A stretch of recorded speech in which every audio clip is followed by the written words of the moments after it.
Did you just call him a dumb? Hey, I'm gonna step away. Y'all just talk. You just tell the cameras what you want. I think I'm crying. Hey folks, welcome to another episode of Cerveza City, the show where we crush flights across Alberta, one microbrewery at a time. I'm joined today by co-owners Tom and Ayleigh of Stronghold Brewery in Fort Macleod, Alberta. Thanks for being on the show. Let's drink some beer. Absolutely. Number one, what do we got? So, because it's a bit earlier today, we thought we'd start off with our coffee brown. Okay. So we're gonna start off with this blue chip you see here. Yeah. You put it backwards, Ayleigh. I did. That's all right. Oh, that's really good. So yeah, the coffee brown, we put like liters of cold brew coffee into our oatmeal brown. So yeah, it's caffeinated, which like it's 10 a.m. and we're drinking beer, so probably not a bad thing. Perfect. Yeah. So that one's actually pretty fun. We were down in Montana, me and my girlfriend, and we bumped into the brewer who was making a really similar beer. One night we were out drinking beers, and he said, "Hey, come over tomorrow. We're making it again. I'll show you how to make it. You can take it back to Canada, do something similar." Yeah. So, super fun one. Turned out great. I can speak from experience from drinking a little bit too many of these last night. With the growler. So. Good. Family owned and operated, so brothers, sister, mom and dad are involved. How difficult is it to navigate through the obstacles of working with family? How do you overcome that? It's a good question. Tom and I never fought as kids. Okay. So our first argument's probably brewery related. So that's a bit of an adjustment, but no, it's pretty good. Like we all have very different skill sets. So if we disagree on something, at the end of the day, like whoever's in charge of that area, they kind of get the final say. So. Brenda all live upstairs most of the time, especially COVID's putting us back together, right? Stuck together for 3 months. Yeah. You all live in the same residence? Sometimes. Yeah. Mom and dad sneak away, but the rest of us are stuck up there, same one TV, and Yeah. Live together, work together. Yeah, it's a lot. it's a lot. My God. And you, okay, all right, cool. I'd kill my siblings. There's no way that would work. Oh, it's been a long 3 months. Yeah. Before the brewery opened, mom was a chemical engineer, dad was in the corporate world, Tom, you were an archaeologist, you were doing customer service and marketing. How do we as a family just say, screw it, let's open a brewery? Yeah. Like I was doing archaeology for a while, but that kind of dried up with the oil patch. Okay. So then I was just doing construction for a long time, and I was looking to do something different. And it was between take GMAT and go to business school or anything else. And then mom just kind of texted me one day and told me about this brewery program. And I said, yeah, I'll try it for a few weeks. I don't know if it's for me or not. Don't know if I'm gonna like it. Then I went. It was unbelievable. Really enjoyed it up at Olds and started talking to these guys, and everybody else was also pretty excited, looking for a reason to do something else, kind of work for ourselves instead of doing our regular 9 to 5. And then we just kind of started chipping away, and here we are 2 years later serving beers. Typically there's a rivalry between siblings. I know I have it with mine. And you might not traditionally have a rivalry, but you did take your sibling rivalry to Instagram to let the people decide what beer was going to get brewed next. The options were the cherry blonde and the pineapple pale. Whose beer won? What was it? Tell us about the beer. Pineapple Pale won. That was the horse that Tom bet on. So we made the white IPA, which isn't in our flight right now, and we knew we wanted to keep making it, but we wanted to make something else for our yeast, just kind of keep our yeast happy for a while. So we decided to make this Belgian Pale, and it was pretty good, but we thought we could do something a little more summery, so we just added a whole bunch of pineapple to it. So it's got a nice subtle pineapple flavor, and people are just guzzling it now that the weather's warmer. Perfect. And that's your purple chip. That's the purple one.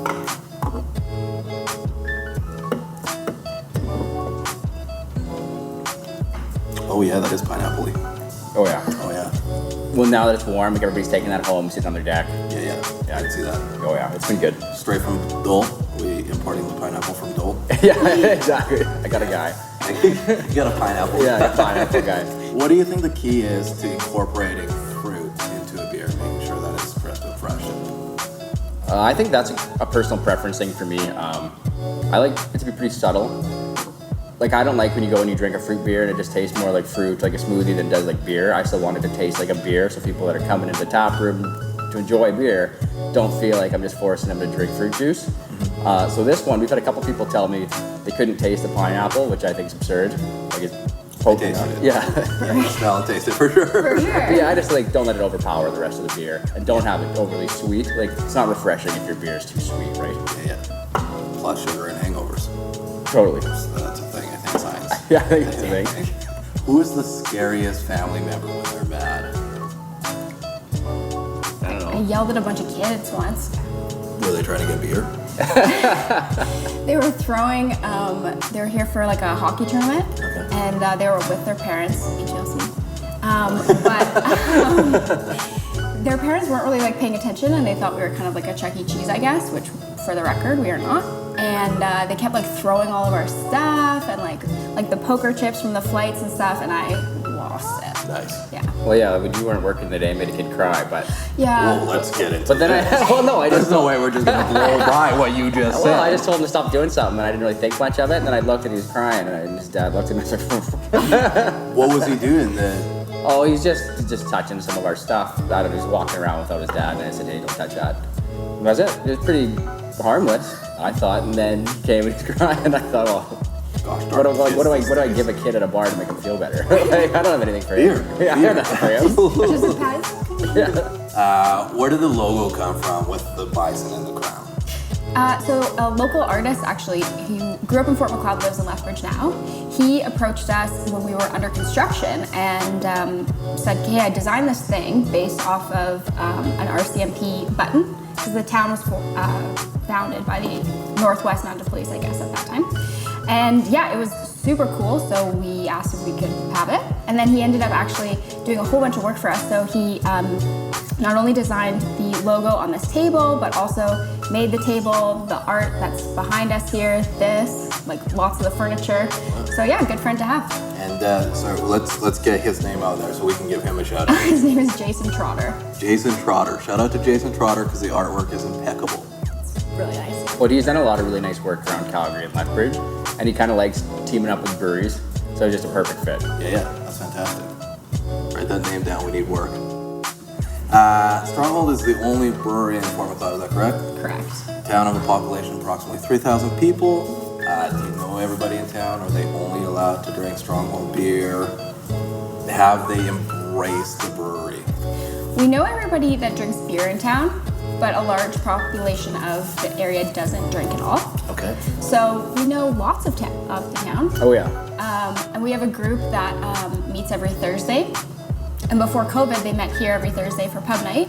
But now, because there's too many of them to sit at one table, they social distance at somebody's ranch or whatever. Okay. And they're only allowed to come to the Thursday night party if they buy our beer first. That's like their rule. Yeah, not us. Not us. I was like, We don't- great flex. Great. Could you imagine? Yeah, we don't bounce their ranch. I mean, you should. You should just you'd be like the Fort Macleod beer police, where you don't know if you're gonna show up, Yeah. but you know it's happening, and you just go and inspect and just pour out everybody's Bud Light. I think.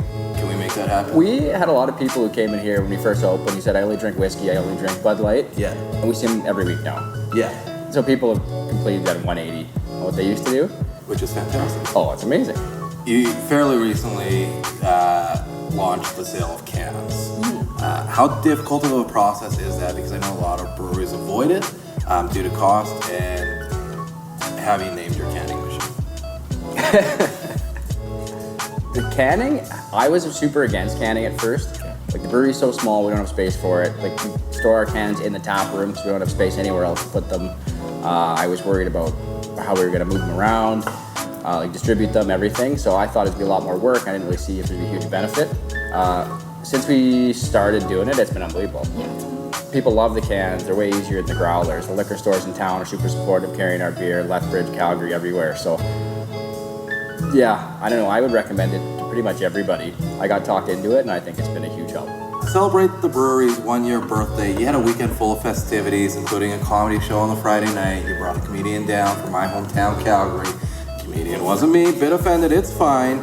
But you did bring down somebody who's incredibly hilarious. He's also happens to be one of the nicest guys, I swear, in comedy, Scott Belford. How did the show go? It went really well. Scott had been reaching out to us for kind of since we opened actually, and saying, comedy works really well in tap rooms and whatever. And we had asked some locals, would you come to a comedy show if we had one in the tap room? And everyone said no. Oh no, that's a good start. And so, Okay, book it. okay, yeah. So I said, sorry, Scott, I don't think that people are interested. And then at one point I thought, well, nobody wanted a brewery here either, and we did it anyways. Sure. So for our birthday, we both really like comedy, so we decided, okay, let's just do it. So Scott came down with a woman named Brew Parsons, who's also very, very funny. And the show went great. They absolutely roasted the crowd, which was great. And yeah, everyone really got into it. It sold out within, I don't know, less than a week, I think. Oh wow. So it was really, really good. That's fantastic. Definitely worth doing. Awesome. Well, and as soon as it was over, everyone came up and said, hey, if you do this once a month, we'll come once a month. Yeah.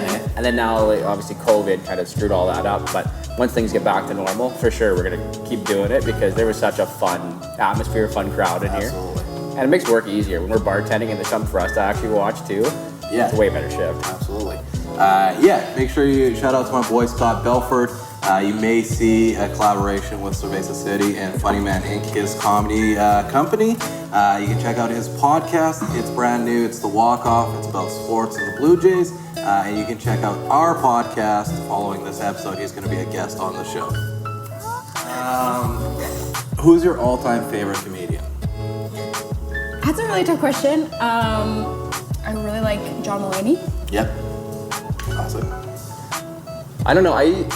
As a kid, I watched a ton of stand-up comedy, but it was just I'd come home from school and just whatever was on. I just kind of liked watching it. Right now, it's everything Dave Chappelle's ever made is on Netflix. Mm-hmm. So I've been watching a ton of that. Okay. Dave Chappelle. I'll watch anything though. Yeah. Fair enough. I'll start anything. You'll start, yeah, Yeah. that's fair. You make it through 5 minutes, you're like, this is probably not going to go well. That's not for me. Yeah, that's fair. Little bit of stuff they didn't say, Juan Pablo Forno. They were at my show last night. It's fine. I think Mom came back and said that's my favorite comedian. Yeah. Did she actually say that? Yep. She did not say that. Let's move on to the third beer. What are we drinking? Third one's our stout. Not for any particular reason today, other than I just really like our stout. We've had it on tap since we first opened. And it's not our fastest mover or anything. There's a small percentage of people that come in here, that's all they want to drink. It's something dark. They have this and then they don't try anything else. I'm super proud of that one. I think we'll probably keep it forever. Yeah. What is the underlying notes? Is that chocolate that I tasted there? Yeah, it's all just malt based. We don't actually add any coffee or chocolate to it. It's just from the malt that we use. But yeah, you'll get a little bit of that chocolate, a little bit of that coffee. Pretty heavily hop it to try and balance out a lot of that sweetness that comes through to try and keep it nice and balanced. You can drink it without feeling a cloying sweetness that's kind of overpowering. Yeah. Oh, that's fair. We get a lot of people too that this is kind of the first craft beer that they've ever had. And so they'll try a flight and they'll say, okay, pick 4 that you think that, whatever, I'm new. And I'll always try to put the stout on, and people are kind of scared of it because they think it's going to be really heavy or whatever, and it's not. And that's what I really like about it, is that it looks really, really dark, but I think it drinks pretty light. It's not it sits heavy in your stomach. Or You think it's because everybody just associates dark beers with Guinness? You think is that where the... Maybe. I was about to say, there was these guys in the other day who are obviously Guinness drinkers, and they said, how does your stout compare to Guinness? Not even close. These guys are just trying to sewer me. What am I supposed to say to that? I was like, it's way better, actually. And you know what? Personally, I would drink this over Guinness for sure. But it's not comparable. They don't taste anything alike. Let's do the fourth beer because Tom is eager to get this. Sorry. I'm gonna be honest. I was in the mood for the fourth beer. What are we drinking? Perfect. This is our IPA. Again, this is one of the ones we started off with when we opened up the brewery. It always moved fairly well, but then now that we have it in cans, we can't keep it stocked. So it's just a fun one. I really like it. I think Dad and I probably drink more of this than anybody else in Fort Macleod. Is that right? Oh yeah. Larry loves the IPA. Oh yeah. Oh yeah. Yeah. Okay. I was talking to the owner Gavin from Rail Yard yesterday about how IPAs are kind of getting away from the incredibly hoppy, bitter flavors, and this one is I feel like in the middle. Is that fair? Oh totally. Yeah. I like the flavor forward hops. I I don't necessarily need a super bitter beer, but I like when there's a lot of that hop flavor that comes through. So that's what we're going for with this one, and we're always constantly tweaking this one to be more like what I think it should be. But we had another IPA before this one, and it was even less bitter, less hoppy, and I love that one. But it was just, you can only have so many of the same styles on, right? True.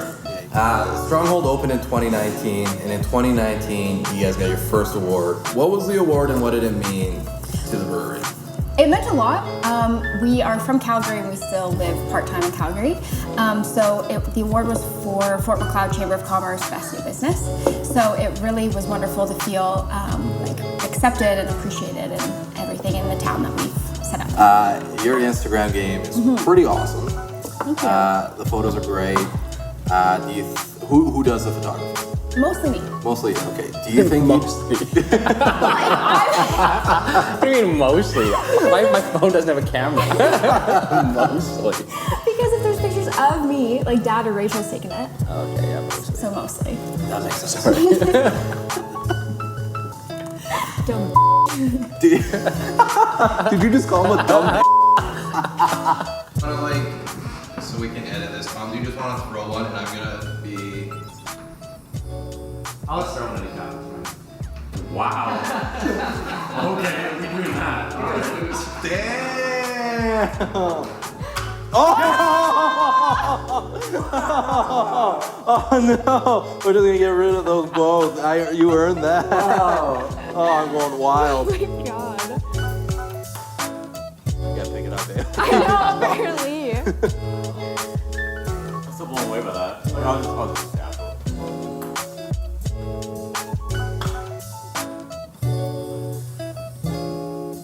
Dang. So when you get fined for me? I was gonna say Tom very clearly went to college. Twice. It makes sense. Yeah, I got this one. Oof. Damn, that's good apple juice. What's so funny, Tom? It's apple juice. Yeah, it's good. Oh, that was not great. Larry the apple juice guy. Straight from Dole. I don't even know.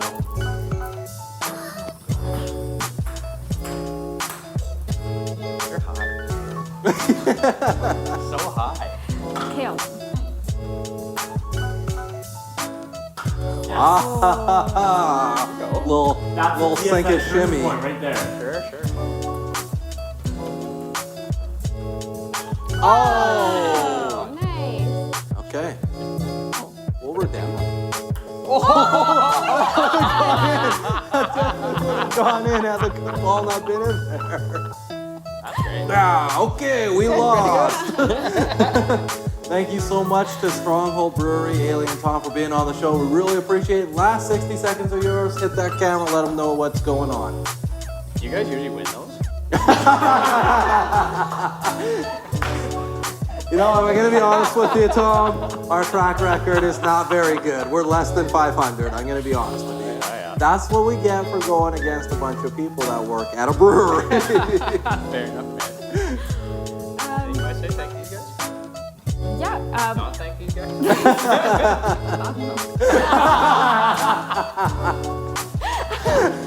Oh, that's definitely going in there. That's definitely going in there.